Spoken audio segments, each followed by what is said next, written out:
This is the distribution for 16th May 2024. Jump to the macros. This article talks about the MSCI rejig. Now, MSCI is a global index service, and here is the list of stocks that will get benefited and some of the stocks that will not get benefited, where uh, the index is reducing the weights. So this is the Q1 tax revenue, which is likely to exceed the budgeted growth. We can see how tax generally has increased, and April had a record collection of 2.1 lakh crore, and the trend is expected to continue. Uh, Most of the authorities are focused on improving collection through enhanced security and extensive use of data analytics. The second article is that Center used CAPEX to build quality infrastructure, and they have given the comparison in the UPA regime, and the allocation by the government is almost about 43.53 lakh crore since 2014. That's pretty large. And the finance minister also added that while India achieved 100% rural electrification in 2018, the share of renewable energy sources in total installed capacity is increased to 32.5% from 14.1%. And the aviation network has doubled with the construction of 83 new airports, taking total operational airports to almost 157 from 74, so doubled it. This article is about the export, which is up 1% in April, but still the trade gap widens because our imports are also very large, and mainly it's the gold imports that we are doing um, over here. And these are the various sectors where we are exporting, where electronics is a big one, and probably the PLI scheme is helping a lot. Chemicals is another area where we are exporting quite a bit. 13 of the 30 key export sectors are growing and 14 are shrinking. There are also some FTA talks going on, which we'll see how it works out. This article talks about the mechanisms that India has to check dumping of Chinese goods. Um, the US on Tuesday announced plans to slap new tariffs on Chinese EV, advanced batteries, solar cell, steel, aluminium, and medical equipment. This article talks about the Chabahar port and how it was hard for the government to gain a long term agreement on it. I think it was going on since 2004 or 2003, but there was a lot of negotiation. I mean, there was a lot of disagreement. Chabahar port provides India a good gateway to reach the landlocked Afghanistan and Central Asia using a road and rail project called the International North-South Transport Corridor. Although US is not very happy, but we'll see how it works out. And these are the various countries which will get benefited out of it.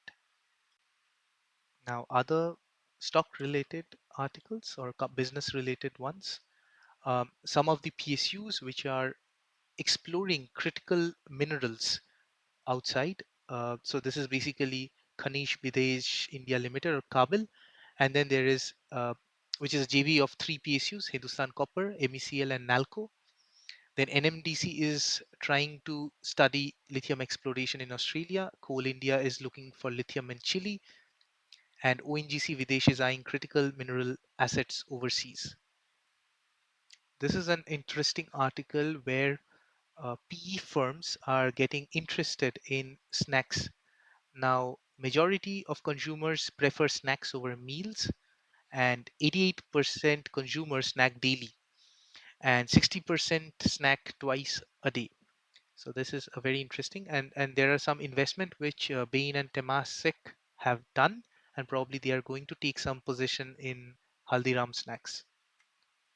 Now, this article talks about the hotel industry and how there's been going, they are going through some attrition, and they are going to expand their hotel chain, which will require almost 20,000 jobs, uh, semi-skilled jobs. And these are the various metrics. Uh, the number of annual domestic tourists in India is likely to grow by 10 million uh, the next 1 or 2 years from the 180 to 200 million now. And Yeah, the hotel industry is likely to report a 7 to 9% revenue growth in fiscal 25. Here in this article, the center has laid out some plans to train 6 lakh workers to be a part of the hydrogen supply chain. And the value chain comprises of 5 distinct stages of renewable energy generation, solar and other forms, hydrogen production, transformation, storage, transport, and end use application. And the second one is the installed capacity of data center currently we have in India is 950. So ex China, India is the largest, and the upcoming capacity is again 850. So 950 plus 850. And this area is also attracting a lot of private investment and public investment as well, with real estate and others. Areas where such investment is going are going are Maharashtra, Uttar Pradesh, West Bengal, and Tamil Nadu, and also New Delhi, where global hyperscalers are looking at. And and also this talks about the upcoming data centers, and almost 85% of the 27 billion committed was towards development of hyperscaling scale facilities. So basically, this Azure, AWS, and uh, Google Cloud. Monsoon likely to reach Kerala around May 31st, and there is some expectation of large monsoon. So we have to be careful because if it is excess monsoon, then it will lead to flood. So the next article is on two-wheeler makers and their record sales of branded spare parts. So we can see how Hero is almost 13%, 13.6% is from spare parts and accessories now. And for Bajaj, it's 11, and for Royal Enfield, it's 15. Versus the black ones are the FY20, FY19.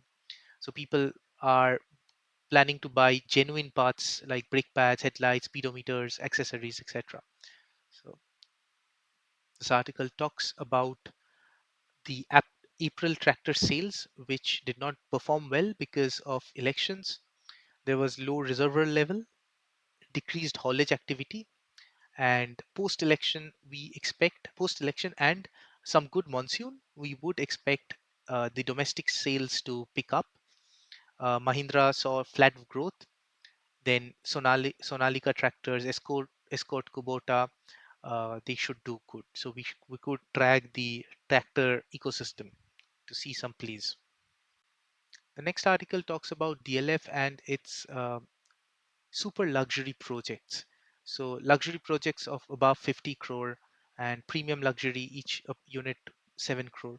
They have a pipeline of 36,000 crores, and they are already launching in Pirvana, then Goa, others. And they also say that NRI are also buying. Around 25% is from NRI buying. So this might be a bit speculative if this rises up, and the outreach program is helping for NRIs to park their capital. But this is safe for the builders because they generally buy out of cash and not loan.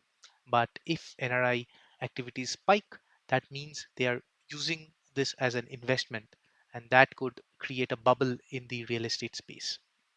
This article talks about the diesel demand, which is going to aid OMCs in FY25. Um, the current capacity stands at 257, the refining capacity 257 metric tons, and it's going to increase by 24 metric million tons uh, per annum, and it and the ministry expects that it would be 56.6 metric ton. It would be increased by 56.6 metric ton by 2028. So there could be a lot of interesting plays in the refining business and ancillaries to the refining business. One company could be Uniabex, which makes some things for refining businesses.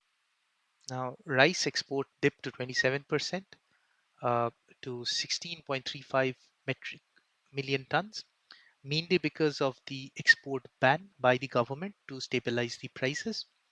But the export of basmati rice was still going on, with Saudi being the largest buyer, and then there is Iraq. That's all for today. Thank you.